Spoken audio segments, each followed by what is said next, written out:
भारत ने सोचा नहीं होगा कि डोनाल्ड ट्रंप भारत के साथ भी वही ट्रीटमेंट करेंगे जो उन्होंने 2 दिन पहले बांग्लादेश के साथ किया था। अमेरिका एंड भारत को लेकर इस समय एक बहुत ही बड़ी अपडेट आ रही है। अब होता क्या है कि भारत में कई सारे यूट्यूबर्स और वनाबी जियोपॉलिटिकल एक्सपर्ट्स न्यूज़ का ब्रॉड एनालिसिस करने से पहले केवल हेडलाइंस पढ़कर ही अपनी फाइनल जजमेंट को सुना देते हैं। अभी 2 दिन पहले डोनाल्ड ट्रंप ने बांग्लादेश को दी जाने वाली सारी फाइनेंशियल एड अचानक से रोकने का फैसला किया था। यूएसएड नाम का अमेरिका में डिपार्टमेंट है जो दुनिया की काफ़ी सारी कंट्रीज को फाइनेंशियल एड और असिस्टेंस प्रोवाइड करता है। एंड बांग्लादेश और पाकिस्तान जैसी कुछ गरीब कंट्रीज होती हैं जो यूएसएड के थ्रू अमेरिका से डायरेक्ट फाइनेंशियल असिस्टेंस लेती हैं। यूएसएड के थ्रू बांग्लादेश में भी काफ़ी सारे फंड्स और मिलियन ऑफ डॉलर्स असिस्टेंस के रूप में बांग्लादेश की सरकार को भेजे जा रहे थे। अब जब ये न्यूज़ आई कि डोनाल्ड ट्रंप ने बांग्लादेश को दी जाने वाली यूएसएड की सभी फाइनेंशियल असिस्टेंस और प्रोग्राम्स की फंडिंग को रोक दिया है, इस न्यूज़ के आते ही भारत के काफ़ी सारे यूट्यूबर्स और न्यूज़ आउटलेट्स ने इस तरह के आर्टिकल्स पब्लिश करना स्टार्ट कर दिया कि डोनाल्ड ट्रंप एडमिनिस्ट्रेशन ने भारत के कहने के ऊपर बांग्लादेश की सारी फाइनेंशियल एड को रोक दिया है। काफ़ी सारे यूट्यूबर्स ने तो यहाँ तक क्लेम कर दिया कि जयशंकर सर डोनाल्ड ट्रंप की शपथ ग्रहण समारोह में गए थे, वहाँ पर उन्होंने अमेरिका से कहा कि बांग्लादेश की फाइनेंशियल एड पूरी तरह से रोक दी जाए और उनके कहने पर ही डोनाल्ड ट्रंप एडमिनिस्ट्रेशन ने इस तरह का फैसला किया।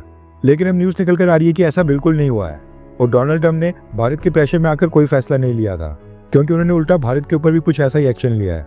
रेफरेंस लैब की स्क्रीन के ऊपर आर्टिकल का स्क्रीनशॉट है।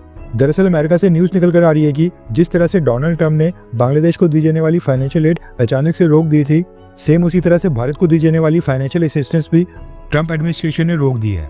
यूएसएड ने ये प्रेस रिलीज जारी करके इन्फॉर्म किया है कि वो यूएसएड के अलग अलग प्रोग्राम्स और स्कीम्स के जरिए जो भी भारत की एंटिटीज को कॉन्ट्रैक्ट्स, ग्रांट्स या अवार्ड्स जारी कर रहे थे, उनको अमेरिका पूरी तरह से सस्पेंड करता है।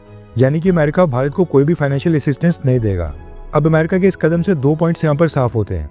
सबसे पहला पॉइंट ये है कि डोनाल्ड ट्रंप ने जो बांग्लादेश की फाइनेंशियल एड रोकी थी, उसमें भारत का कोई भी रोल नहीं था। अगर भारत इतना वैल्यू करता होता तो भारत वाली फाइनेंशियल एड बिल्कुल नहीं रुकनी थी। डोनाल्ड ट्रंप इस समय कोशिश कर रहे हैं कि वो यूएस गवर्नमेंट की स्पेंडिंग्स को डाउन साइज करें और जितने ज़्यादा पैसे बचा सकते हैं वो बचा पाएं, क्योंकि अमेरिका की जीडीपी 29 ट्रिलियन डॉलर्स है, लेकिन यूएस गवर्नमेंट के ऊपर डेप्ट 36 ट्रिलियन डॉलर्स को भी क्रॉस कर गया है, यानी कि जीडीपी से भी ज़्यादा। इसलिए डोनाल्ड ट्रंप न केवल दूसरी कंट्रीज की फंडिंग को रोक रहे हैं, बल्कि खुद यूएस गवर्नमेंट के काफ़ी सारे डिपार्टमेंट्स की फंडिंग भी कम कर रहे हैं। जिन कॉन्ट्रैक्ट्स का कोई भी बेनिफिट नहीं है वो सब कैंसिल किए जा रहे हैं और उसके साथ ही इलीगल इमिग्रेंट्स के लिए जो स्कीम्स लाई थी, उनके ऊपर जो स्पेंडिंग थी उसको रोकने के लिए इलीगल इमिग्रेंट्स को वापस से डिपोर्ट करके उनकी अपनी कंट्रीज वापस भेजा जा रहा है। इसलिए बांग्लादेश, भारत एंड बाकी कंट्रीज की फंडिंग रोकना एक्चुअल में डोनाल्ड ट्रंप का खुद का फैसला है, ना कि किसी भी देश के दबाव में आकर लिया हुआ फैसला है। अब दूसरा पॉइंट यहाँ पर यह है कि भारत में यूएसएड के थ्रू जो भी फाइनेंशियल असिस्टेंस, ग्रांट्स, कॉन्ट्रैक्ट्स या प्रोग्राम्स इशू किए जाते थे, वो गवर्नमेंट ऑफ इंडिया के अकाउंट में बिल्कुल नहीं आते थे। भारत सरकार की इसमें कोई भी इन्वॉल्वमेंट नहीं थी। ये सारा पैसा भारत में कई सारे एनजीओज के थ्रू खर्च किया जाता था। भारत में कई सारी charitable organisations, civil society organisations, social service, humanitarian service और इसी तरह की काफ़ी सारी एंटिटीज़ हैं जो भारत में काफ़ी सालों से एक्टिव हैं और यूएसएड इनको फंड्स देता है और ये फिर अमेरिका से आने वाले उस पैसे को भारत में स्पेंड करते हैं। पाकिस्तान और बांग्लादेश की गवर्नमेंट्स के पास क्योंकि खुद इंपोर्ट बिल के पैसे नहीं होते हैं, इसलिए वो बाहर से आने वाली फाइनेंशियल एड और असिस्टेंस को खुद ही कंट्रोल करते हैं, जबकि भारत की अर्थव्यवस्था काफ़ी अच्छी है और गवर्नमेंट ऑफ इंडिया के पास इनफ रिवेन्यू स्ट्रीम्स हैं। इसलिए भारत की सरकार फाइनेंशियल एड लेती नहीं है, बल्कि दूसरी कंट्रीज को देती है। अभी 2-3 दिन के बाद बजट आने वाला है, उसमें भी कई सारे देशों के लिए फाइनेंशियल एड भारत की सरकार की तरफ से करोड़ों रुपीज अलॉट होंगे। इसके साथ ये जो यूएसएड है एंड अमेरिका से जो भी फाइनेंशियल असिस्टेंस और पैसा आता है, इसके बारे में कहा जाता है कि ये अमेरिकन इंटेलिजेंस एजेंसी सीआईए के इशारे के ऊपर काम करते हैं।